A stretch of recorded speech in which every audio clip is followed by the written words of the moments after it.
సిటీలో ఉండి ఉండి ఒక్కసారి ఊరెళ్తే ఎవ్వరికీ రాబుద్ది కాదు. అదొక అద్భుతం. పల్లె అంటే అదొక దాన్ని ఏమంటాం, ఒక స్వర్గం లాంటిదని చెప్పాల్సిందే. మా పాప చూడండి ఫ్లవర్స్, ఇంటి దగ్గర ఉన్న మా ఇంటి దగ్గర ఉన్న చెట్లకు ఉన్న ఫ్లవర్స్ తెంపుతూ జామ చెట్టు చుట్టూ తిరుగుతూ అసలు ఏందనంటే ఆ గ్రీనరీ వాతావరణం విలేజ్ దగ్గర వెళ్ళిన తర్వాత రాలేకపోయిందండి. జాంకాయలు చూడండి మన చెట్టుకి ఎంత బాగున్నాయో బ్రహ్మాండంగా. ఉం? కనిపిస్తున్నాయా? మామూలుగా కాదు కదా. ఇంత గ్రీనరీ, ఇంత ప్రకృతి, ఇంత ఎనర్జీ.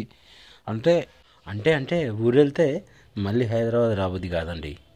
ఇంకా ఊరెళ్ళినప్పుడు మన ఇల్లు హైదరాబాద్కి రావాలంటే ఆడవాళ్ళకు అత్తవారింటికి పోయినట్టు ఎట్లుంటుందో మనకు జెంట్స్కి కూడా అలాగే ఉంటుంది. నా ఫీలింగ్ అయితే అట్లే ఉంది.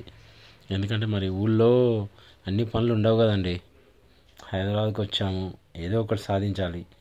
చూడండి, ఇక మా ఇంట్లో చూడండి, మామిడి చెట్టు పక్కన రేగు చెట్టు. ఇది మా ఇల్లు. చుట్టుపక్కల అందరి విలేజ్లో కూడా బిల్డింగ్లు అయిపోయినాయి. మా ఇల్లు మాత్రం పెంకుటిల్లు. చుట్టుముట్టు అన్ని బిల్డింగ్సే. Thank you friends, thank you. అన్ని బిల్డింగ్లు అయినాయి, మాది మాత్రమే పెంకుటిల్లు అయింది.